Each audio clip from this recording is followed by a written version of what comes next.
เฮ็ดอลังการได้ เรียนพละได้เฮานะสิกล้าขึ้นอยู่บ่มือขึ้นเรือบ่แก้วนี่ไหนคือสิพลา กับมอง มันเหลือเอาเลย งามเฮ็ด งาม ใส่ลูกติ่งแบบมาตรฐานเนาะ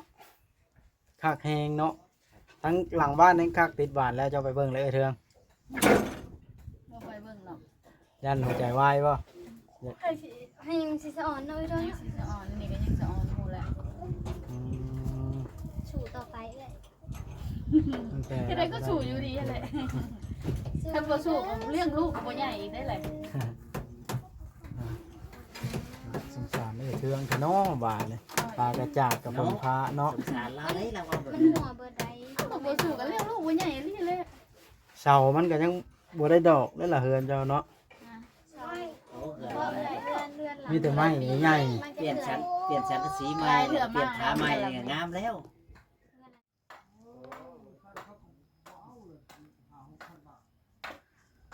งามงามพี่น้องติดบานประตูใส่แล้วงามมันเป็นเฮือนสิแล้วละแล้วละได้ซ้ำนี่พี่น้องเอ้ยทางต่อเฮ็ดคันใดเฮ็ดงามแท้งามว่ะก็แม่นเทียบใช้รถนั่นโตโยต้าก็แม่นล็อกโคลีโวคันใดนี่ทางต่อเฮ็ดนี่งามแฮง ว้าวเกิดแดงกำกับ โอ้เจ้าของเพิ่นเองเบิ่งรีวิวเพิ่นกันปัดเตอปัดเตอได้แต่เงิดเฮาขนาดเฮาผู้อยู่ก็เห็นคู่มือยังเงินแหงปุ้ยแต่เบิ่งบรรทัดสีขอบหมกเยี่ยมให้มันขาวแห้งงามแห้งพี่น้องเอ้ยปืดโอ้อย่าลืมกดติดตามเพื่อเป็นกำลังใจให้ผมด้วยนะครับทุกคนขอบคุณมากๆบ่ายเที่ยงแล้วเปิดภาพขึ้นมาในพี่น้องเลยสร้างกระลุ่มเห็ดคันใดเฮาก็เก็บงานติดบ้านเรียบร้อยเอาสบายดีเด้อสร้างบ่คิดข้าวบ่นี่เอาซื้อใส่งัวมาต้มบ่เบาเลย สู้ไป แน่น้อยบ่หลายพ่อแพทย์น้ำมาจะจมอย่างรถ แต่คุณวันครู พ่อแพทย์คุ้มกิน อืม กินกินว่า เอาไปเฮ็ดกินบ่จ้อยค่อยสิรีวิวค่อยหากระหันน็อตแล้วกินนี่ ยังขนาดนั้น เบิ่งรีวิวเบิ่งก่อนลูกติ้งพี่น้องบันไดอยู่นี่งามแฮงเห็ดแล้วพี่น้องเอ้ย กู้กันได้ ไปได้อ๋อต่อจำเฮือนในเมืองหมดเลยอ๋อต่อเห็ดอะไรจริงเห็ดงามแฮงกระโดดอ๋อต่อมาทางนี้ก็ได้พี่น้องขนาดบรันทาสีขอบเก็บตกแต่งอ๋อต่ออัดตกโอ้สองประตูอยู่นี่นี่ปองเยี่ยมในบรันทาสีขอบคือกันต่อ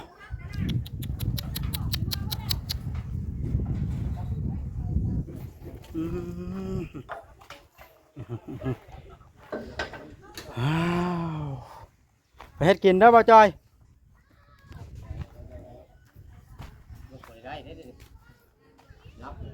มันบ่ายกว่าล่ะเกาหลีบอลวันเล่งเองนะ ไปพ่อแพทย์ พา น้าเอานั่นไปส่งได้ มาจ้อยพาไปเด้อ อ้าวน้องแต่เอิ้นไปยังอันนี้ ไปวันเขาแทงแม่ลาย ไปสัมภาษณ์น้องแต่กับสาวเทืองกันไปเด้อบ่จอยเอ้ยไปสัมภาษณ์สาวเทืองกันแล้วมีเวียกหยังกับบ่จอยจังเอิ้นบ่จอยมาโอ้ตัวมาเบิ่งพี่น้องเอ้ยผู้สร้างแก้วเพิ่นก็พักเที่ยงละเพิ่นกินข้าวเองแต่เฮายังบ่ได้กินข้าวอยู่พี่น้องเอ้ยอ้าว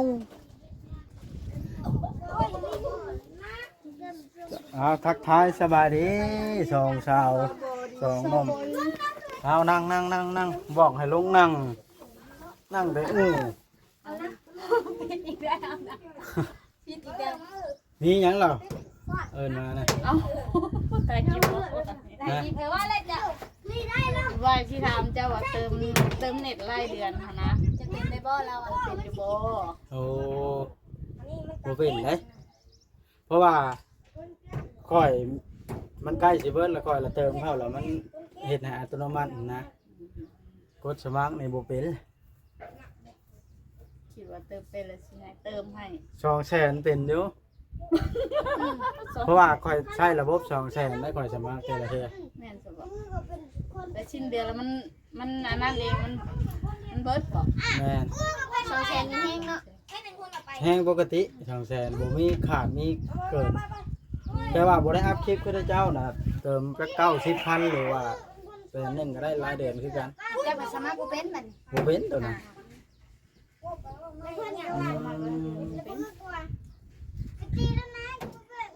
ก็ตัวสิไปตีเบ็ดบ่น่ะ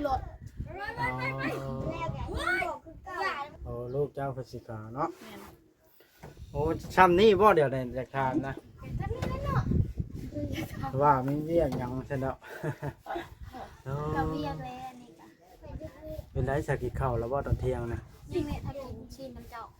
ตั้งแต่กระทากินชิ้นคือกัน ก็ลีได้นี่ โอ้ก็สิเป็นหยัง บ่ได้กินอันนี้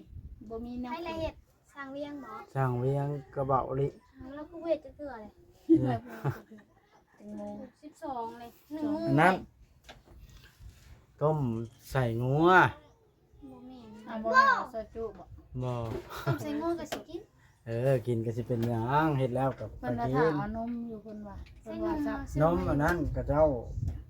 บ่มีในห้านนี่ฮะวะเลยแวะมาเลยเดี๋ยวหน่อยเขาสิมาส่งเงินเขาแพทย์ไปซื้อแล้วบ่มี เอาไปชื่อเองเขาเห็นเลยมวยเกียนพอเห็นรถ แล้วนี่ก็เป็นเงินไม่ดอกแก้วนี่ปั๊บเลยแล้วเนาะ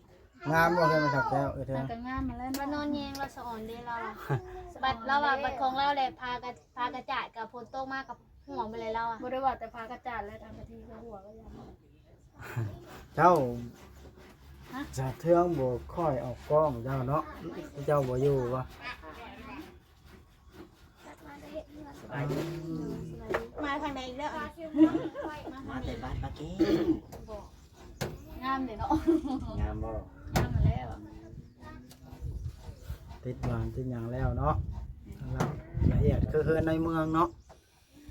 ออนซ่อนอยู่ยังออนซ่อนเขาดิ นี่นะพี่น้องเฮือนปักแก้ว ขอเรื่องเอาช้อนยา ออนเฮือนงามเงิน นี่นอน เป็นงามคนละงาม น่าดีเต็มหัวจอยจะออนซ่อน แต่จะหน่อยเฮือนหนุ่มโอ้ยหอบนี่ แม่น ต่อไปหนุ่มโอ้ยอีกจักสิเป็นไผเนาะ เป็นใครผู้โชคดีเนาะ ว้าหนึ่งในนั้นไม่มีเราเลยอันนี้ เฮ้ยอย่าก่อกันเสียงดังเข้ากล้องนี่นะ มีด ว่านี่ไผในสกินขนมนะ นี่นี่3-4คนนี่ มาฮอดแล้วแล่นโหไปรับอ้าวว่าลืมแล้ว ผมว่าน้องขาดีมือชื่อนะเนาะ ว้าวอ่ะ ทำกูเมนเจ้าตี อันไหน บ่วียังตี อันไหนล่ะ มือวานนี่มือซื่นน่ะ อันไหน ว่าเรื่องขนมน่ะ แจ้งแล้ว มาผ่านนะบ่วียังเราเอาก็ว่าถึกเลขเราไปซื้อขนมมาผ่าน บ่ถือจักไปซื้อ ทิ้งคงเจ้าลายแล้วทิ้งเอาให้น้องลินน สร้าง เพื่ เพื่ อ อน น ละ เลย เพื่อน สาวเทืองเจ้าไปมาแบบใดสาวเจ้าก็บ่มีรถนะ ำ ย่างไปซื้อนักกินก็ย่างไป ย่างไป อ๋อ อย่างไปอย่างมา หลดกระโดดสองตีนนี่แน่นอน ลูกเจ้าเบิด3คนนี่เนาะผู้จานทิ้งแล้วบ่แม่นบ่แม่นถ้าแต่จานทิ้งงั้นผู้หนึงไปสิเวทกินอีกผู้หนึงอยู่ไทยบ่ ผู้หนึงนะไปเฮ็ดเวียกซอยประมาณ เอา ผู้ใหญ่เราไปเฮ็ดเวียกซอยประมาณ มาแล้วแต่ปลูกยา มาแล้ว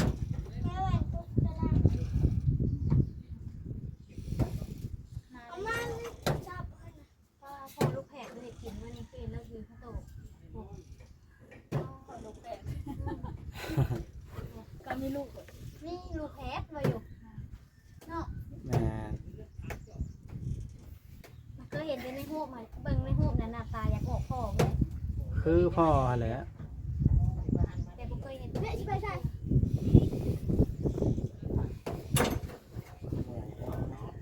น้องบอยเพิ่นได้ชัดเลยกินลี่อยู่เทิง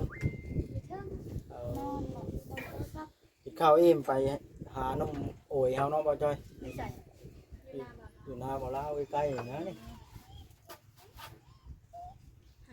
ใส่บ่จ่อยอีกแล้วไปซื้อนมกัน ไผก็ ไอ้เนี่ยไร ไผก็ต้องการตั๋วนมโอย เรียบร้อย บ่แซนก็ต้องการลาวว่าสิมา เจ้าเนาะ เอานมโอย เป็นดาบ เอานมโอยไปไถนาแล้วลาวอ่ะเบิ่งในคลิปลาว ต้องให้บ่จ่อยได้ไปซื้อนม ปัจจัยเพิ่นจะเฮ็ดอลังการเลยนะ เฮ็ดอลังการได้ เรียนพละได้เฮานะสิกล้าขึ้นอยู่บ่มือขึ้นเรือกับแก้ว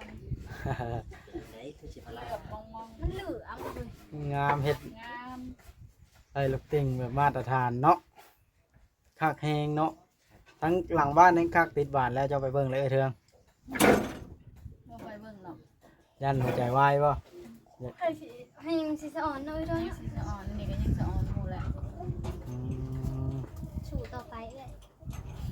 มันแก่ ที่ใดก็สู่อยู่ดีแหละถ้าบ่สู่ก็เลี้ยงลูกบ่ใหญ่อีกได้เลย สงสารไอ้เทืองเถอะเนาะบ้านนี่ปลากระจาดกับผมพระเนาะ สงสารเราได้เราเอาแบบ มัน นี้ หัวเบิดใด ก็บ่สู่ก็เลี้ยงลูกบ่ใหญ่อีหลีเลย เสามันก็ยังบ่ได้ดอกเลยล่ะเฮือนเจ้าเนาะ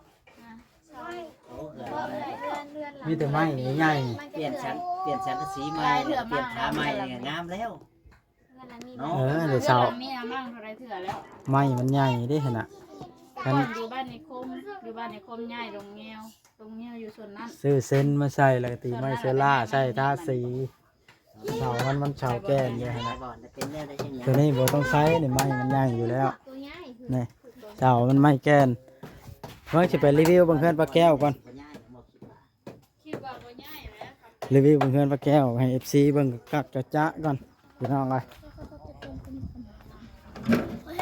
สิให้ FC เบิ่งมุมกว้างเลยนะพี่น้องเลยว่ามันงามสำใดถ่ายสร้างเวียงเบิ่งอ๋อแต่สร้างเวียงเฮ็ดงามแฮงกับสร้างต่อสร้างคำดี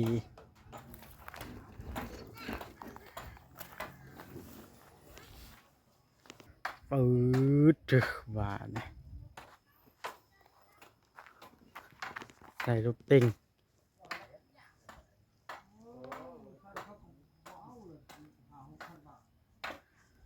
งามงามพี่น้องติดบานประตูใส่แล้วแห้งงามมันเป็นเฮือนสิแล้วละได้ซ้ำนี่พี่น้องเอ้ยทางต่อเฮ็ดคันใดก็เฮ็ดงามแท้งามว่ะก็แม่นเทียบใช้รถนั่นโตโยต้าก็แม่นล็อกโคลีโว แม่นล่ะ คันใดนี่ทางต่อเฮ็ดนี่งามแฮง ว้าวเกิดแรงกำกับ โอ้เจ้าของเพิ่นเองเบิ่งรีวิวเพิ่นกันปัดเตอะปัดเตอะได้แต่เงิดเฮาขนาดเฮาผู้อยู่ก็เห็นคู่มือยังเงินแหงปุ้ยกระเบื้องบรรทาสีขอบหมกเยี่ยมให้มันขาวแห้งงามแห้งพี่น้องเลยปืด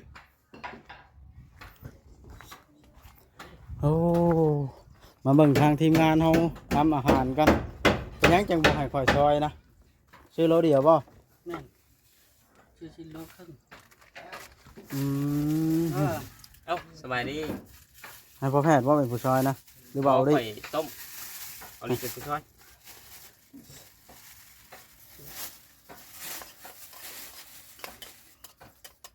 วันนี้เอาพักใส่มาผักชีละนี่ โอ้ยพ่อแพทย์เอ้ย มีแต่สีมือแซ่บๆเฮ็ดกินก็ได้พ่อแพทย์นวดบักยาวก็ยังเฮ็ดกิน เฮ้ย ระวังหนวด ช่วย ผู้ใส่แล้วเบิ่งสิเยอะมึงข้างนี่ สบายดี หนวดหนนะ บ่แล้ว โอ้ย เชื่อไอ้ท่ายน้องแต่เหนือแต่ เกลือได้แล้ว โอ้พี่น้องเลยต่อขึ้นก่อนบ่จ้อยล็อกแล้วบ่ทางในนี่ประเทศกันใดก็ล็อกตึงจึกปุ้ยครับปานแต้ม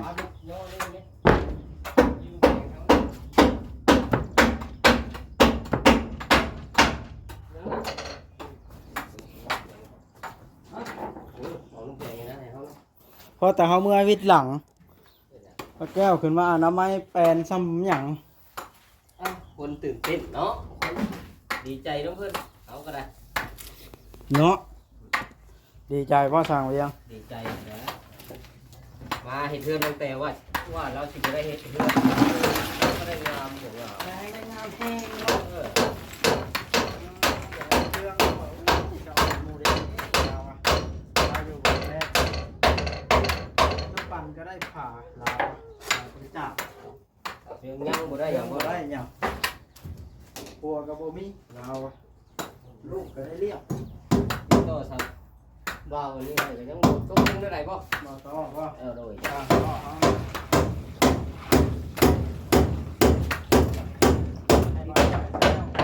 ติดต่อหลายโพด ฮะ ว่าติดต่อหลายโพดลูก เอ้าสิเป็นหยังเขาใหญ่แล้วเขาก็ไปภายใบมันได้สั่งต่อไว้บ่มือเลย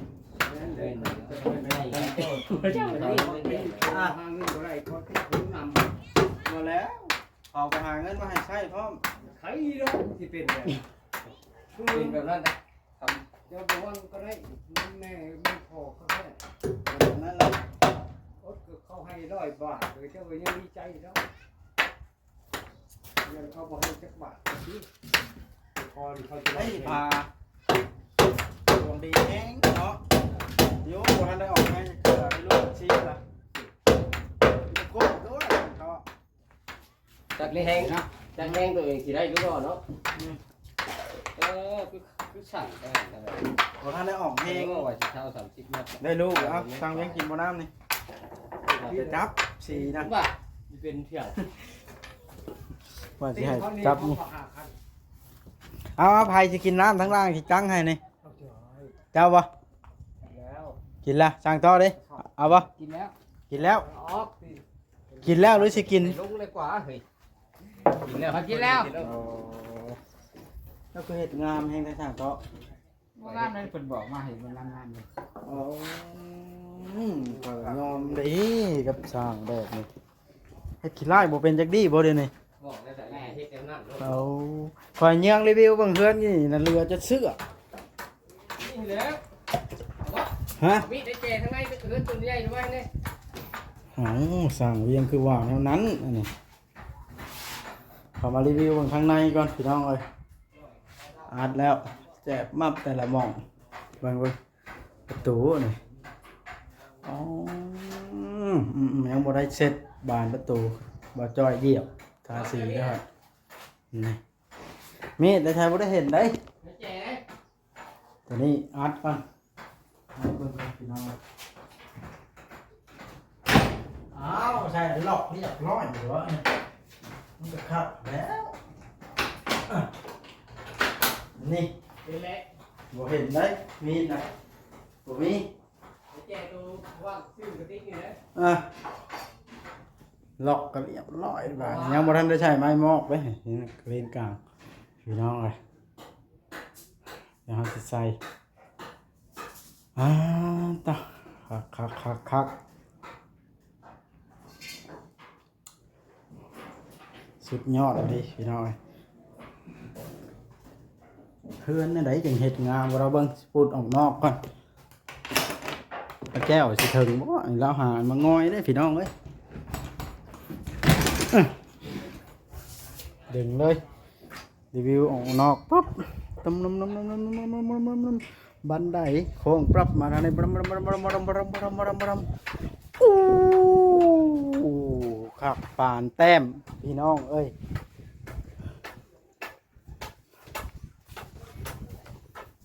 สมมติเราจากตรงเฮือนทั่วนี่อู้ยนี่อ้าวมวนนี่ชาแทะนี่บ่จ้อยเราให้แต่ได้ทางน่ะ แต่แหลมทราบบ่ ซีมบ่ แม่นยามนะเอาอยู่มา บ่แพ้สิซีมบ่ยาเราคอยบ่สนดอกหากินแบบมันแล้ว แล้วบาทจะความเดี๋ยวบอก ทางสร้างเพิ่นสักพรตอนเที่ยงพี่น้องเอ้ยทางเฮากำลังเฮ็ดกินอยู่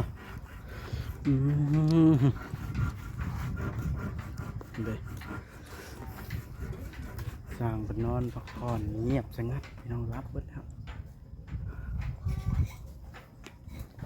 เด็กเพิ่นเมื่อยพักผ่อนตอนเที่ยงนี่ทางเข้าบานประตูน้องแต่โอ้80บ่นี่ลุงคือกว้าง80ได้ข่อยเบิ่งนี่เนาะ มีได้ประตูตัวเข้าไว้ แมนโอ้สมมุดปุดออกนี่สิเข้าเพื่อนฝนตกได้ต้องมุ้งก่อนบ่สมมุดฝนตกเข้าเพื่อนบ่ได้เด้อนี่มันพอดีซื้อหางลิ้นประตูต้องมุ้งแล้วแบบนี้พี่น้องเอ้ยเวลาอยากเข้าในเฮือนเนาะลุงต้องเปียกพี่น้องคำบ่มุ้งวันนี้มุ้งออกมาพอดีมุ้งกลัวห้องน้ำเลยเข้าห้องน้ำก็บ่ต้องแข่งฝนล้างนั้นมุ้งให้มันตกใส่หลังคาห้องน้ำไปตั้งชื่อนี่ก็ออกมามุ้งกลัวเบิดเนาะใส่พี่น้องเข้าห้องน้ำก็บ่ได้อันนั้นบาทนะบ่ต้องแข่งฝนเด็ดทางออกมาปุ๊ดเข้าห้องน้ำข้างในเลยแล้วแต่เพิ่นเนาะ